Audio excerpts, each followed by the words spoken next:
Hello and welcome to our channel the competitive funda समस्त को स्वागत करछि हम चैनल को।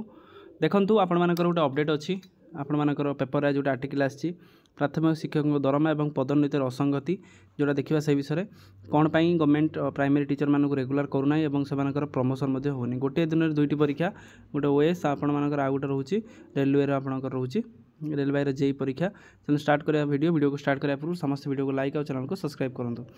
गोटे दिन दुईटी परीक्षा होछि गोटे तारिख रे दुईटी गुरुत्वपूर्ण परीक्षा एमिति जे मेधावी आशायी मानक प्रार्थी मानक बाध्य होई गोटे परीक्षा छाड़िया पई पड़िबो।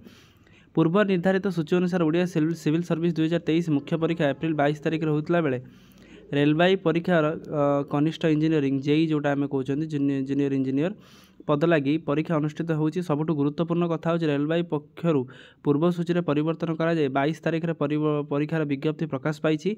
एही भली निष्पत्ति को आशायी माने तीव्र प्रतिक्रिया करिसेंती। दुई परीक्षा योग्यता अर्जन करुवा मेधावी छात्र छात्री माने या द्वारा विपुल मात्रा क्षतिग्रस्त हेबे बोली से माने कहिसेंती। देखा जाय ओपीएससी किबा आपण रेलवे बोर्ड आपण कोन एथिरे यापरे पदक्षेप नउछि। मेन को देखिबा प्राथमिक शिक्षक दरमा एवं पदोन्नतिर असंगति दरमा कोन प्रॉब्लम हेछि पदोन्नतिर कोन प्रॉब्लम हेछि आपण माने जानिसेंती। प्राथमिक शिक्षक दरमा एवं पदोन्नतिर असंगति संपर्क रे एलिमेंटरी ओटीटी शिक्षक संघ पक्षर सरकार दृष्टि आकर्षण करा जायछि।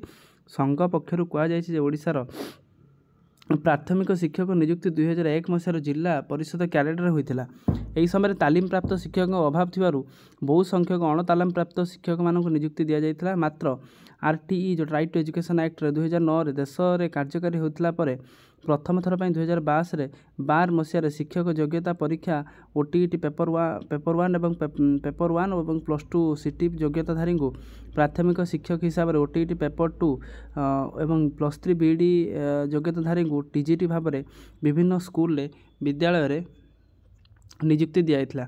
संपुक्त शिक्षक को मासिक 4200 टंका नियुक्ति सह 6 वर्ष पर नियमित करवा 2200 ग्रेड पे जोटा टीचर मानकर 2200 ग्रेड पे जोटा आम कहते ग्रेड पे परी कम दरमा दि जाता। क्रमागत भाव 2012, 14, 15 सरकारी विज्ञप्ति आधार +2 सीटी +3 बीए एवं बीएससी बीडी योग्यताधारी टीचर शिक्षक नियुक्ति खाली थिबा शिक्षक पद अनुसार होइथिला। 2014 आपन मार्ग एनसीटी मार्गदर्शिता अनुसार सरकार 2018 मसीह ओटीटी पेपर 2 पर केवल बीडी परिवर्ते बीए बीएससी एवं सीटी योग्यता निर्धारण करथिले। गत सरकार अमलरू 2012-24 मध्य दुई थर पदोन्नति करा जायछि जेउथिरे ओटीटी पेपर 2 पास करि नथिबा और 2014 पर ग्रेजुएट डिग्री हासिल करथिबा शिक्षक वर्ग को 2 को आसी जोग देवाई तारीखर वरिष्ठता दर्शाई बेआईन पदोन्नति नहीं।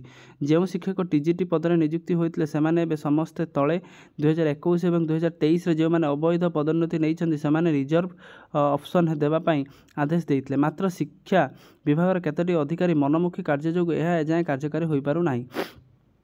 क्याडेट रूल त्रुटि एवं ग्रेडेशन तालिकार भूल प्रस्तुति जो अनेक शिक्षक उच्च न्यायालय आश्रय नहीं एवं पदोन्नति एवं विचाराधीन रही। पूर्वर पदोन्नति तथा प्राथमिक शिक्षक दरमा असंगत को दृष्टि रखी आवश्यक पदक्षेप ग्रहण करने संघ पक्षर सलील कुमार पट्टनायक सरकार को अनुरोध कर उद्देश्य यह आपंकर जो प्राइमरी टीचर मानक रही सरकार अणदेखा कर प्राइमरी टीचर मानक सब बेले अणदेखा कर 2014 मसीहा कथा एवं 2024 गवर्नमेंट पोस्टिंग देले गोटे जेटीएस गोटे कलंकित प्रथा को नहीं आसछंती जहाँद्वारा कि स्कीमेटिक शब्द आनी 6 वर्ष कंट्राक्चुअल कटाइवाई गवर्नमेंट प्लानिंग करते कि 9000 टका दरमा थिला एबे आपनकर बढ़ेकी मात्र 14000 करछंती।